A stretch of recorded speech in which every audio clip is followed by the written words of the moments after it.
convidando que você esteja em pé. Evangelho escrito por João, capítulo de número 21. Bendito seja o nome do Senhor dos Exércitos, que mais uma vez nos confia a oportunidade de falar da sua palavra. Semana passada estávamos aqui do lado, ministrando também nos 12 dias, como também o nosso amigo pastor Daniel, e hoje atendemos de companheiro, de amigo Jefferson, a quem nós já conhecemos há um certo tempo. Tive a oportunidade de dirigir uma congregação há 5 anos aqui na Boab Juscelino, depois saí daqui e agora há 2 anos estamos ali no Jardim Lema, final da Luiz Mateus, ali em frente ao Mercado Semar. Ninguém da igreja me acompanha hoje, nem mesmo minha esposa, a missionária Valquíria, porque lá também hoje é o 2º dia da campanha. Começou ontem e ela está lá com os obreiros, com as intercessoras, com as lideranças, trabalhando e fazendo a obra do Senhor. Mas eu trago a toda a igreja a paz do Senhor Jesus, da minha esposa, a missionária Valquíria. Amém, igreja? Amém. Estou um pouquinho debilitado, quase que eu não consigo vir. Vai ser um dia atribulado hoje, de saúde. Estava bem, estava tudo tranquilo, não consegui nem trabalhar hoje, mas eu disse, eu dei a minha palavra. Eu acredito que a palavra de um homem, ela vale mais do que qualquer papel assinado. Eu não sou tão velho assim, só tenho 36, mas eu acredito no que faziam naquele tempo antigo, onde a palavra ela valia mais do que qualquer papel assinado. Eu disse, eu tenho um compromisso, eu tenho um comprometimento. Existe um povo que está ali fazendo essa campanha e eu preciso estar. Por isso eu cheguei aqui quase 8h20 da noite, mas tenho certeza que Deus vai fazer grandes coisas em nosso meio nesta noite. Eu costumo dizer que a oportunidade de estar na casa de Deus ela é sempre única, porque você não sabe o dia de amanhã. Então, a partir do momento que nós nos colocamos diante de Deus, diante do Senhor, toda a atenção e toda a reverência aos céus é pouca. Pode ser a última adoração, pode ser o último louvor, pode ser a última mensagem, pode ser o último glória a Deus. Então, todas as vezes que eu me coloco diante de Deus, na sua casa, eu penso, Deus, hoje é noite, tarde ou dia de eu dar tudo de mim ao Senhor dos Exércitos. Eu costumo dizer e ensinar para o povo, você já viu quando sai um filme novo no cinema? Alguém olha e fala assim, eu quero assistir aquele filme. Alguém olha para você e fala, não vai no primeiro dia. O primeiro dia está muito cheio, todo mundo quer assistir. E você diz assim, não, mas eu quero ter a experiência única de amanhã, quando eu chegar no meu local de trabalho, e dizer assim, eu assisti. E você quer contar para todo mundo no Facebook, no Twitter, no Skype, você quer contar para todo mundo que você assistiu, e você cria uma expectativa sem tamanho para o filme, né? Aí o crente vem para a casa de Deus e ele não consegue dar glória a Deus. Aí o crente vem para a casa de Deus, que é melhor do que estar na sala do cinema, embora eu goste também, mas aqui é o lugar. Aqui é a casa de Deus, aqui é onde o Espírito Santo de Deus habita, aqui é onde Deus está presente, aqui é onde eu sou abençoado, e é aqui que eu vou dar tudo de mim, porque Ele é Rei, porque Ele vive, e a sua misericórdia é. João 21, Jesus aparece a 7 discípulos. Depois disso, tornou Jesus a manifestar-se aos discípulos junto ao mar de Tiberíades, ou da Galiléia. E foi assim que ele se manifestou. Estavam juntos Simão Pedro, Tomé, chamado Dídimo, Natanael, que era de Caná da Galiléia, os filhos de Zebedeu e mais 2 dos seus discípulos. E disse-lhe Simão Pedro, vou pescar. O que ele disse? Vou pescar. O que ele disse? Vou pescar. Disseram-lhe os outros, também nós vamos contigo. Saíram e entraram no barco, e naquela noite nada apanharam. Pode tomar o seu lugar. Foi me passado que o texto e o tema para esta noite fala sobre a porta velha. 12 portas que Neemias restaurou, nem todas essas portas existem mais hoje. Há quem diga que hoje dessas 12 só existam 8 portas apenas, e até os nomes foram mudados. Mas o texto, usando o texto de Neemias, nós já logo localizamos que o que fala da porta é que ela é velha. O que fala da porta é que ela é antiga. E a própria Bíblia Sagrada é clara e literal a nos dizer que as coisas velhas se passaram e eis que tudo se fez novo. Logo eu entendo, através do Novo Testamento, que o crente ele tem que andar em novidade de vida.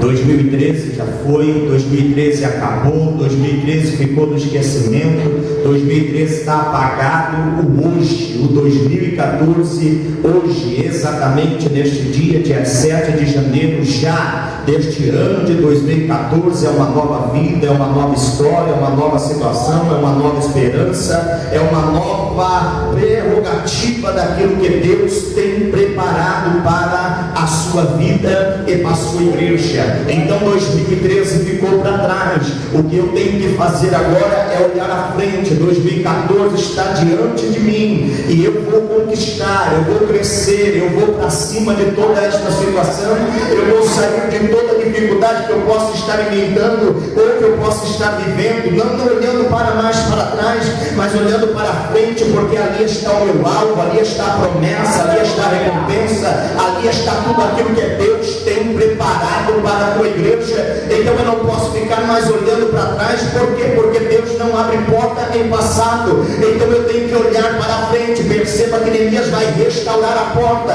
Neemias vai colocar umbrais nela, Neemias vai usar a madeira, Neemias vai criar uma série de situações. Para quê? Para que tudo seja novo. Ou seja, Neemias está dizendo: esta porta é conhecida pelo nome como velha, mas eu quero deixar tudo novo aqui em Jerusalém, porque na vida do crente tem que ser coisa nova. Não adianta ficar preso ao passado, não adianta ficar preso a tudo que se passou. Eu tenho que olhar para a frente e acreditar que um novo dia vai nascer sobre a minha vida, porque o salmista diz: ei querido, o salmista diz que o choro pode durar uma noite, mas a alegria ela vem pela manhã. A alegria fala de um novo dia e uma nova esperança que está determinada para os nossos dias.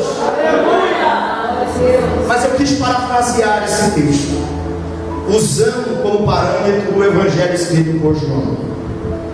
A Bíblia diz que Jesus já foi entregue na mão dos homens, Jesus já foi crucificado, Jesus, como ele mesmo havia dito aos discípulos, não está mais presente. Mas ele disse: mesmo eu sendo entregue na mão dos homens, eu estarei convosco, não faltará a minha presença a vocês.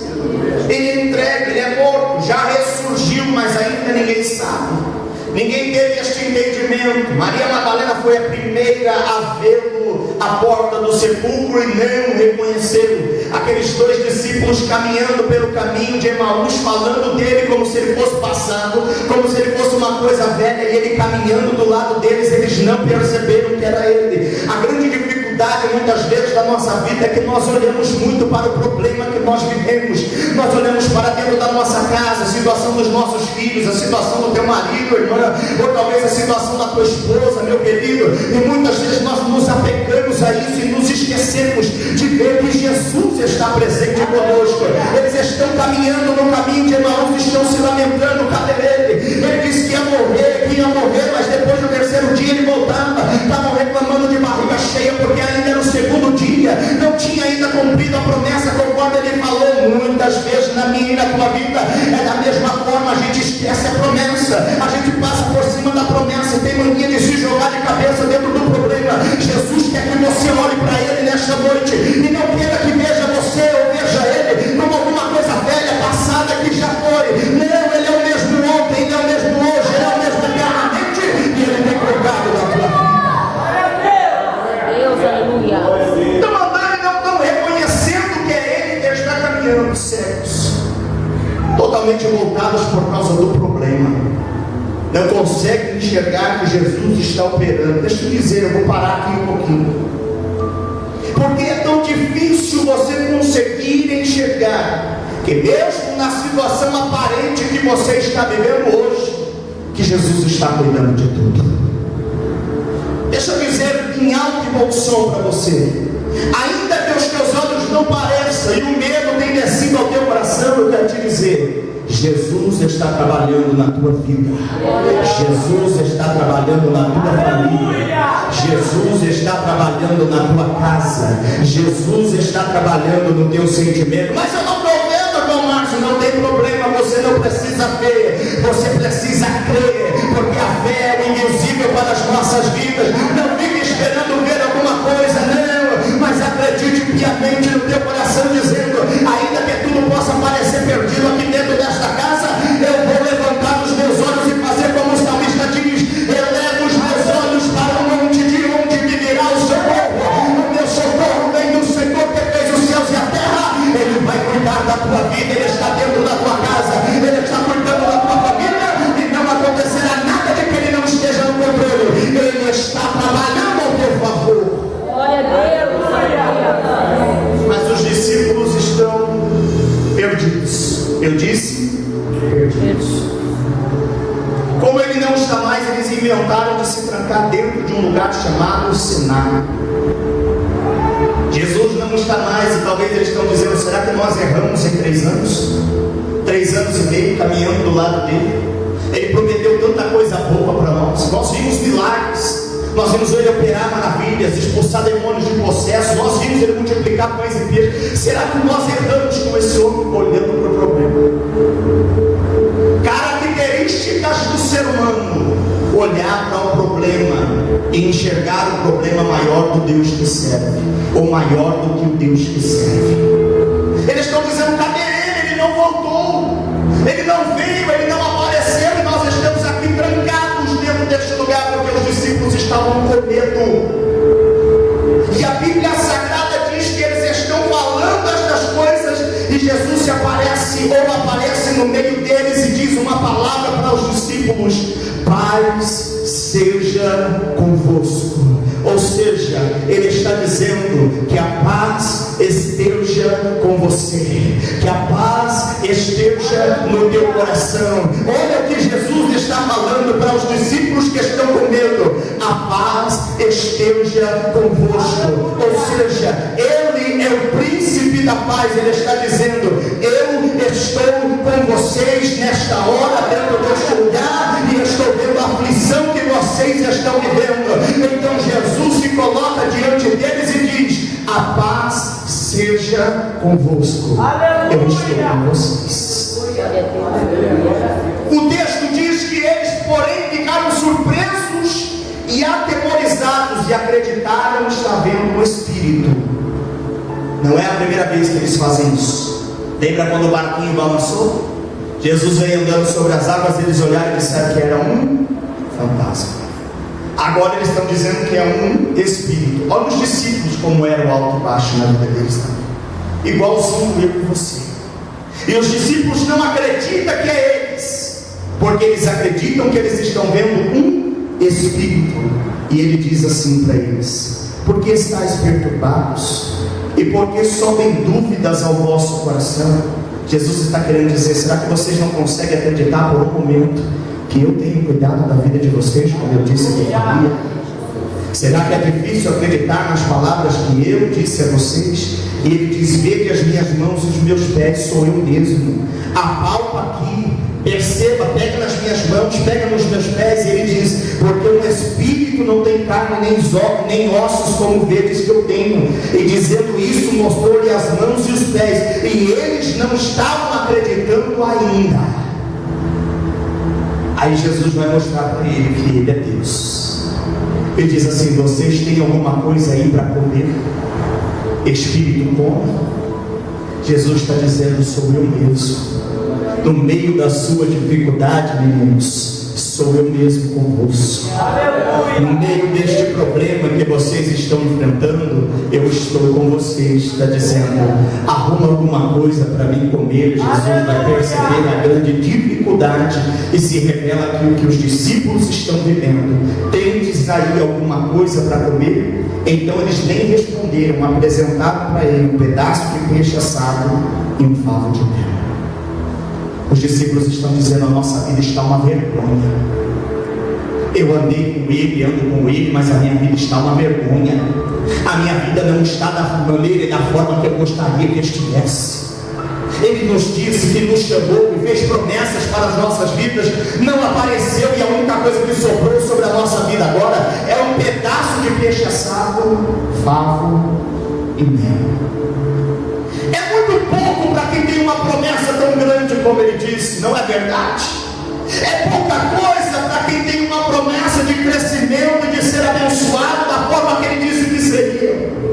Mas todos aqueles que têm uma promessa grande também passam pelo momento da dificuldade. Todo aquele que tem uma grande promessa passa pelos desertos da vida. Todo aquele que tem uma grande promessa, ele derrama lágrimas também. Todo aquele que tem uma grande promessa, ele sente medos também. Mas tudo isso, todas estas coisas, nós somos mais do que vencedores em Cristo Jesus, aquele que nos chamou. Glória a Deus, aleluia. Existe um evangelho sendo pregado, e eu estou por aí já há 14 anos. Um evangelho de facilidades, que você pode vir que Jesus vai fazer tudo na sua vida. E a cruz, irmão, ninguém quer mais carregar a cruz. Estão trocando a cruz por um carro importado. Não é pecado isso. Estão trocando a cruz por uma grande mansão, uma grande casa. Não é pecado, desde que a cruz nunca seja deixada. Escute, a cruz faz parte da minha e da tua caminhada. A cruz faz parte da minha e da tua história. A cruz machuca, é pesada, faz marcas, mas Jesus está dizendo, estas são as feridas que eu fui ferido na casa dos meus amigos. Evangelho também é lágrima, evangelho é dor, mas evangelho não falta a graça do Senhor para as nossas vidas. Ele está conosco em todo o tempo a nos guardar. Glória a Deus. Aleluia. Tem muita gente enganada com o evangelho. Igreja não é um parque de diversão. Igreja é a casa de Deus, um lugar de consagrar, um lugar de orar, um lugar de buscar a presença do Senhor. Mas eu estou fraco, então dobre o seu joelho e fale com ele. Se não conseguir, derrame a sua lágrima. Mas eu quero dizer, se você tiver essa experiência, ele vai mudar a tua vida sobremaneira, de uma maneira que você jamais imaginou que ele poderia fazer. Aleluia! Glória a Deus. Eles estão com medo e ele diz, tem alguma coisa para comer? Só um pedaço de peixe. Não é nem o peixe inteiro. É só um pedaço de peixe e um pouquinho de favo de mel. É muito pouco para quem tem uma grande promessa. Escute aqui. Neste dia hoje, falando sobre a porta aberta, eu vim dizer, ou pela porta velha, eu vim dizer para você, aquilo que Deus colocou na sua mão pode ser pouco, mas foi Ele quem colocou nas tuas mãos, então cuida. Aquilo que Ele entregou nas tuas mãos aos olhos de muito pode ser desprezível, mas cuida, porque foi Ele quem colocou nas tuas mãos. Mas Márcia, é só um pedaço de peixe e um pouquinho de favo de mel, é pouco, isso não dá para fazer nada. Seja fiel no pouco e sobre muito Ele vai te colocar, Ele vai exaltar a tua vida. Glória a Deus, aleluia. Seja fiel. Seja fiel a Ele naquilo que Ele colocou nas tuas mãos. Para muita gente esse pedaço de peixe não vale nada. Para muita gente esse favo de mel é desprezível. Mas para Jesus Ele está só olhando e está dizendo, eu vou ver e vou firmar agora. Eu vou saber da fidelidade dele para comigo, da fidelidade dela para comigo. É pão, é um pedaço de peixe, é um pedaço de favo, mas fui eu que coloquei. Ele está dizendo para alguém nesta noite, então cuide bem daquilo que eu coloquei nas tuas mãos, então cuide bem daquilo que eu coloquei sobre a tua vida. Não despreze o dom que há em ti. Guarda o que tu tens. Escute o que eu vou te dizer, guarda o que tu tens, para que ninguém roube a sua coroa.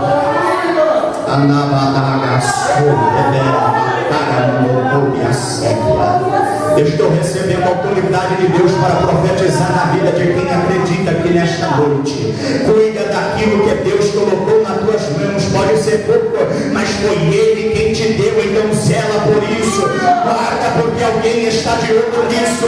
Mas você precisa se levantar nesta dificuldade dizendo: pode ser pouco para muito, mas eu vou guardar porque foi Jesus quem me deu. Eu vou glorificar a Deus por esta bênção que Ele tem colocado nas minhas mãos. Quem tem mão direita? Quem tem mão direita pode levantar ela para o alto, pode abrir a tua boca e glorificar o nome dEle. É pouco, mas foi Ele quem me deu, eu vou guardar.